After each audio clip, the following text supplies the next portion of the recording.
గాబ్రియేలు దూత మంగళవార్త చెప్పినప్పుడు, కన్య మరియమ్మ దేవుని తల్లి అయినది, మన రక్షకుని తల్లి అయినది, పరలోకమునకు రాణి అయినది. శుద్ధుడైన సర్వేశ్వరుడు కన్య మరియమ్మ గర్భమున మానవుడై జన్మించి ఆమెకు పుత్రుడాయెను. కన్య మరియమ్మ ఆయనకు కన్న తల్లి అయినది. కావున కన్య మరియమ్మ నిజముగా దేవుని తల్లి అయినది. సర్వేశ్వరుడు నిజముగా ఆది అంత్యములు లేనివాడైనను ఆయన కన్య మరియమ్మ గర్భమున మానవుడిగా పుట్టినందున ఆయనకు మరియమాత ఆది అగుచున్నది, అనగా జన్మనిచ్చిన తల్లి అగుచున్నది.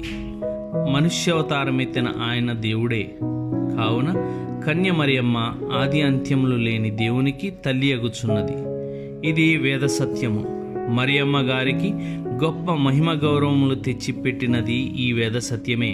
దేవుడు ఈ భూలోకము కంటే శ్రేష్టమైన ఇంకొక లోకమును సృష్టించవచ్చును, కానీ మరియమ్మ గారికున్న మహిమను మించిన మరొక మహిమ కలిగిన వ్యక్తిని సృజింపజాలరు అని వేదశాస్త్రములు చెప్పియున్నవి.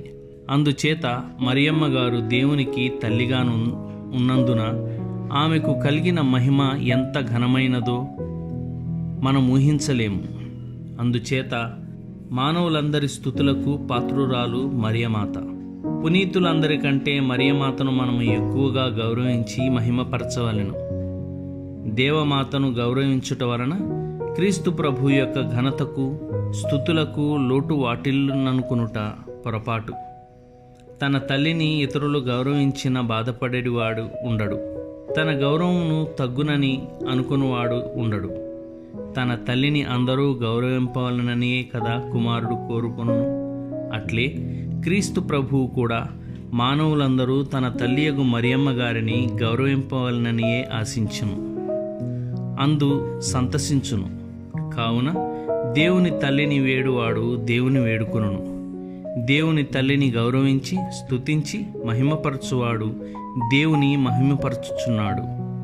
కావున సోదరులారా, కన్య మరియమ్మ దేవుని తల్లి అని నమ్మి ఆమెను మహిమపరచి స్తుతించి గౌరవించినచో దేవుని దీవెనలు మనకు అధికముగా లభించును.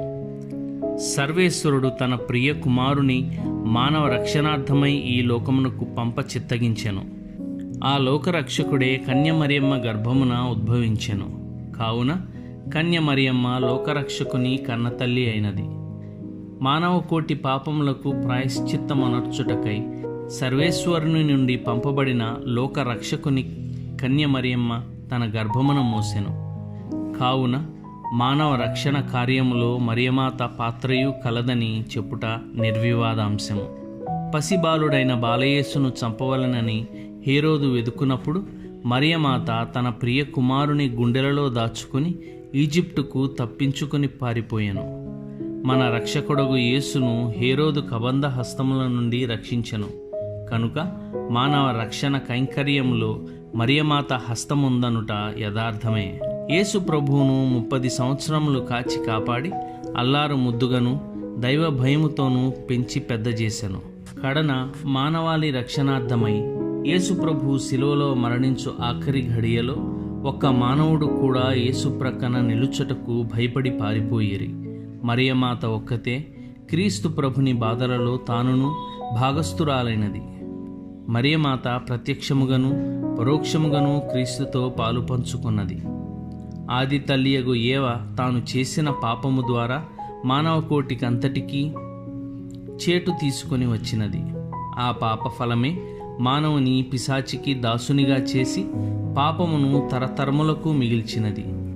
అట్లుగాక మరియమాత దైవ చిత్తమునకు విధేయురాలై క్రీస్తు ప్రభుని తన గర్భము ద్వారా లోకమునకు ప్రసాదించి లోకము యొక్క పాపములను పరిహరించు రక్షకుని ద్వారా పిశాచి దాస్యము నుండి మనలను విముక్తి చేయుటకు సాయపడినది. మానవునిపై దైవాశీర్వాదములను కురిపించినది. మరియమాత స్వర్గమునకు రాణి, క్రీస్తు ప్రభు కన్య మరియమ్మకు కుమారుడు. ఈ కుమారుడు సమస్త లోకములకు రాజు, స్వర్గమునకు రాజే. తన కుమారుడు స్వర్గమునకు రాజైనందున తల్లి మరియమ్మ గారు ఆ స్వర్గమునకు రాణియగుచున్నది. ఈ లోకములో క్రీస్తు ప్రభు తన తల్లికి లోబడి విధేయించి నడుచుకొనిరి. ఆమె చిత్త ప్రకారమే క్రీస్తు కానానులో తన మొదటి అద్భుతమును చేసి తల్లికి విధేయించెను. పరలోకమందును క్రీస్తు తన తల్లిని గౌరవించి మహిమపరచుచు స్వర్గలోక సింహాసనమున ఆమెను కూర్చుండజేసి స్వర్గమునకు రాణిగా పరిగణించిరనుట యుక్తమై ఉన్నది. యుగ యుగములకు తన తల్లిని క్రీస్తు ప్రభు గౌరవించి ఆమె చిత్తమును స్వర్గము నుండి నెరవేర్చుచుండును.